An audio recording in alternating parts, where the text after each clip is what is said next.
Boa noite, amigos. O Carlos Alberto vai ser reintegrado ao elenco do Vasco essa terça-feira.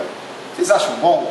Eu tenho dúvidas. O Carlos Alberto, obviamente, é um bom jogador, é um jogador que tem experiência, que pode ser importante nesse momento que o Vasco vive, principalmente na Libertadores, o Vasco passando para outra fase, o Carlos Alberto poderá ser inscrito.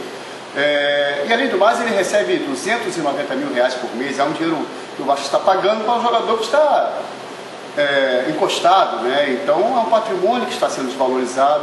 Daí eu acreditar que, por um lado, será bastante interessante colocá-lo novamente na vitrine para que outro clube ou alguém mais desatento possa levá-lo finalmente no Vasco. Mas há também outro lado da moeda, que é a condição do presidente Roberto Dinamite, que foi desacatado pelo Carlos Alberto. Há inúmeras conversas e testemunhos de que o Carlos Alberto praticamente agrediu o presidente do clube. Isso não se pode admitir em qualquer entidade, qualquer associação, um desrespeito que não cabe. Então, por esse lado, talvez o perdão que o Roberto Dinamite concedeu ao Carlos Alberto pode envolver algumas coisas mais, além dessa questão que eu comentei anteriormente, dessa questão financeira e de valorização do jogador. Há a possibilidade de existir algo além de um simples perdão. Essa é a minha opinião. Bom, Carlos Alberto, infelizmente ou felizmente, ele é um patrimônio do clube. Ponto. Tentamos emprestar, negociar, não conseguiu. E aí? Vai desvalorizar o teu próprio patrimônio? As ações dele caindo, sem fim? Ou realiza o prejuízo, vende, rescinde o contrato e para de ter prejuízo, que é o 280 mil por mês de salário, ou reintegra para o grupo. Não tem jeito. Ah, mas xingou o presidente e brigou. Faz as pazes, vai na imprensa, faz o cara pedir desculpa. Então só tinham duas soluções.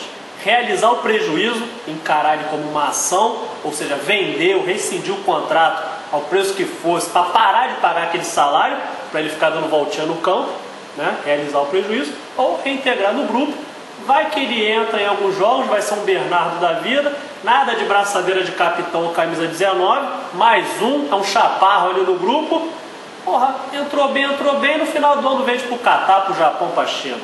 Então eu acho que só tinha essas duas opções, ou realizar o prejuízo, que seria rescindir o contrato, ou reintegrar. Então, já que reintegrou, como torcedor, é bater palma e torcer para dar certo. Bom, o Carlos Alberto é uma situação complicada. Para começar, hoje em dia ele virou um abacaxi. O erro todo aconteceu na contratação dele. Era um jogador já que tinha vindo dando problema em vários outros clubes e estava na cara que mais cedo ou mais tarde ele daria um problema no Vasco. É o histórico do jogador. Então foi uma contratação extremamente arriscada e pelo valor que foi, na minha concepção, não valeu a pena. Hoje, o que eu acho? Já é um absurdo ele primeiro voltar ao clube, voltar a treinar, até sem pedir desculpas publicamente ao presidente. Eu não vou avaliar quem está certo ou não dentro da discussão deles no vestiário, mas a partir do momento que ele partiu para cima do presidente do clube, que é a figura que deve ser respeitada, ele tem a obrigação de fazer um pedido de desculpas público para voltar a treinar. E a outra preocupação que eu tenho é que o Carlos Alberto ele não se dá com as lideranças hoje do elenco do Vasco, São Felipe com o Juninho. São informações que a gente tem de quem acompanha os bastidores do Vasco, e eu temo por uma possível desunião no elenco, haja visto que hoje o forte no clube, o forte do futebol, está na união do time. Isso, se essa união do time for comprometida, eu temo pelos resultados em campo. Bom, o Carlos Alberto está voltando agora para o Vasco. Tecnicamente não dá para a gente saber, está muito tempo parado, né? No Grêmio e no Bahia ele foi muito mal. Se continuar jogando daquela maneira não vai acrescentar em nada. Agora alguma coisa tinha que ser feita. Eu acho que o maior problema do Carlos Alberto mesmo é um negócio que foi feito, né? Ele era um ótimo jogador para a gente ter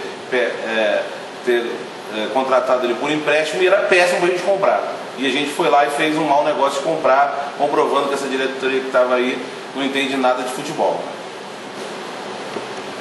Bom, tem que falar a respeito da volta do Carlos Alberto para o Vasco. Isso para mim me faz até mal, porque eu não consigo assimilar, depois do que ele fez dentro do Vasco, ele ser perdoado e voltar como se nada tivesse acontecido.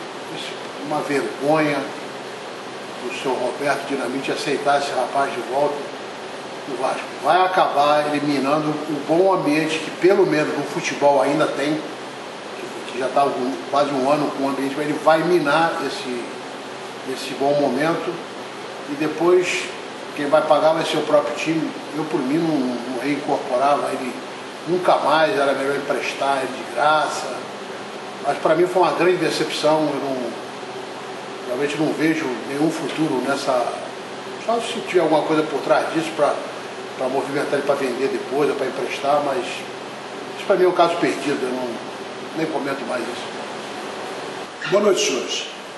Eu quero aqui parabenizar o presidente do Vasco, nosso estimado Carlos Roberto Dinamite de Oliveira.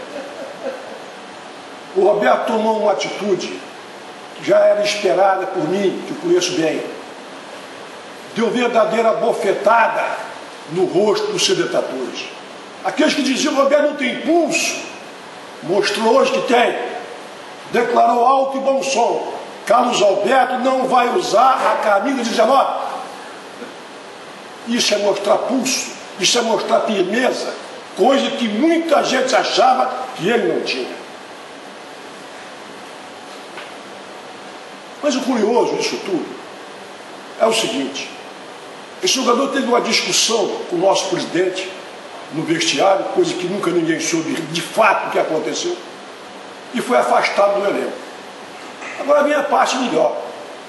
Um jogador que ganha, segundo dizem, 300 mil reais por mês, para treinar a parte, e o Vasco pagando, ou não pagando, uma fortuna dessas.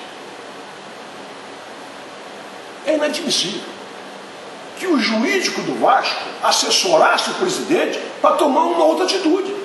Agora o que não pode é o jogador ficar recebendo 300 mil reais por mês para ficar treinando. Isso não existe em lugar nenhum. Amigos, o Vasco empatou com o Resende, infelizmente 1-1, não foi um bom resultado, lamentável. A gente se desloca domingo à tarde, deixa a família em casa, vai para o estádio, vê um jogo daquele muito fraco. Mas há uma outra questão que me chamou muita atenção, e creio de muitos amigos vascaínos, foi o borderô do jogo. Uma partida que tem um público de 6.600 pessoas, com 3 mil gratuidades. Isso mesmo que vocês ouviram, 3 mil, quase 50%. Não há algo errado disso não. Por que tanta gente entra de graça nos jogos do Vasco? Será que é só torcida mesmo? Será que são idosos, crianças, tudo isso? Mas tinha tanta criança assim, idoso lá? Pelo menos eu não vi. Eu acho que é uma questão que precisa ser averiguada com calma, com profundidade, com toda a responsabilidade e transparência que esse assunto exige. Não podemos admitir que na situação atual financeira do Vasco da Gama, que praticamente metade do público presente nos estádios não pague simplesmente o ingresso para ver o jogo. E que tipo de vascaíno é esse que aproveita o Vasco, se aproveita do Vasco e não quer colaborar com o clube? Essa é uma questão que vocês precisam ver, né? Com relação às gratuidades nos jogos do Vasco, é a caixa preta, a velha caixa preta, São Januário, Clube de Regatas Vasco da Gama. Da época do Eurico Dinamite, a história está se repetindo, não existe transparência, o clube precisando de renda e essas gratuidades, números perpétuos, dependente do público, é um público fixo de gratuidade. Quer dizer, o borderô você não consegue identificar absolutamente nada, até aluguel de campo, quando o Vasco joga em casa, eles têm coragem de colocar no borderô. Então eu só vejo como um absurdo, uma falta de controle, conselheiros da situação pegando ingressos cortesia da presidência, teoricamente para patrocinadores e tudo mais, sendo vendidos por cambistas. Quer dizer, um esquema vergonhoso em São Januário, borderô que ninguém entende, gratuidade sem fins e o clube sendo lesado a cada dia. Bom, esse negócio dos ingressos é uma questão delicada. A Cruzada já mexeu nesse vespeiro, nossos conselheiros cobraram no Conselho Deliberativo o fim da distribuição de ingressos para conselheiros. Esses ingressos, além de serem desnecessários, uma vez que os conselheiros têm total condição de comprar ingresso, eles acabam parando na mão de cambistas, como ficou comprovado no jogo anterior da Libertadores, Sexta do Libertar, foi Vasco e Alianza, onde um cambista estava vendendo ingressos de conselheiro. E o fato de ter um borderô com 3.000 com gratuidades em 6.600 presentes, quer dizer, você tem 3.600 pagantes e 3.000 gratuidades, que é um valor considerável, quase 50% de gratuidade. Na minha visão, se deve ao fato que a gente hoje tem um presidente que é político e que usa o Vasco para obter votos na candidatura dele para deputado. Então ele emprega os cabos eleitorais dele nos setores do clube, principalmente as divisões de base que estão acabadas, graças aos cabos eleitorais de dinamite que estão lá dentro e não tem condição de tocar o barco como deveria, e usa realmente de ingressos para distribuir. Torcida organizada, pelo que eu sei hoje, não está recebendo ingresso, não está sendo gratuito, eles compram meia e então não deve estar entrando nessa conta. Se entrasse nessa conta de gratuidade, os organizados também, daqui a pouco a gente vai ver que poucos são os que pagam ingresso no Vasco. Essa questão da gratuidade é fundamental, né, a gente resolver isso. É um mistério. A Cruzada já teve um grupo de trabalho estudando e, de qualquer maneira, as informações públicas sobre os ingressos ainda são muito poucas. Então a gente não consegue identificar nas gratuidades exatamente o que está acontecendo. São um grande mistério e é uma coisa assim que é fundamental que o torcedor cobre, principalmente o torcedor que paga o ingresso, né? Vai ser é melhor não cobrar com o cara do lado, como metade pagou, metade não pagou, é melhor não cobrar com o cara do lado, mas que o torcedor que paga o ingresso tem que ter um interesse especial em descobrir o que está acontecendo nessa questão da gratuidade, tem. Bom, outra coisa é a respeito dos ingressos, da gratuidade de ingressos no Vasco, já se tornou uma coisa habitual. Nesse último jogo, tivemos lá 6.000 e poucas pessoas no estádio e mais de 3.000 gratuidades. Quer dizer, isso demonstra mais uma vez que o senhor Roberto Dinamite deve estar usando o Vasco, um curral eleitoral já programando as próximas eleições para deputado, porque realmente isso é uma vergonha e ninguém toma providência. Então eu aproveito já aqui para mandar um recado até para o quadro social do Vasco, que acompanha esses programas da Cruzada, essa rapaziada nova que se associou e que assiste o programa. Vocês têm que se politizar mais, procurar saber as coisas que estão acontecendo no Vasco, o que está acontecendo com a base do Vasco, um time sem base, um time sem futuro nenhum, vai estar despedaçado a base do Vasco. Vocês têm que procurar saber o que acontece com o Vasco, você que é sócio um dia, para nas próximas eleições que tiver, acabar com esse negócio de Roberto, Dinamite e Roberto. Tem que se mudar, o Vasco tem que ser mudado de cabo a rabo, e o quadro social do Vasco, você que é sócio, pense nisso. Vamos mudar o Vasco, porque do jeito que está difícil. E vou falar agora de um outro assunto também interessante. No último jogo do Vasco, apareceu no telão que haviam 6.600 torcedores.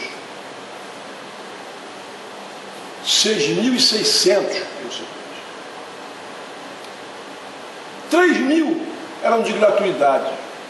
E eu ouvi pessoas reclamando ontem, completamente erradas. Elas não tem que reclamar nada. O Roberto hoje não é mais o presidente do Vasco da Gama. Ele é o dono do Vasco da Gama. E como dono do Vasco da Gama, ele tem todo o direito de dar 3.000 gratuidades para os seus eleitores. Como é que ele vai ganhar uma eleição? É nisso que eu defendo o Galdino, o Ilcinho, o Sidney, o Tornado. Querem que ele mexa na base. Mas que base? É a base política dele. Ele não pode mexer na base política dele nunca. Isso não existe. Agora, sou favorável a ele. Dou a minha mão a ele. Eu conduzo 3.000 gratuidades para pessoas que, hipoteticamente, poderão votar nele. Ele está certíssimo. É assim que se faz política. O clube é dele. Me lembra até uma história de um rei francês, acho que Luís XIV, que ele disse, deixa eu ver se eu me lembro, porque a palavra é francesa, l'état c'est moi. O Estado sou eu. Vasconceluar, Vasco é meu. Porque eu não sei se ele fala francês.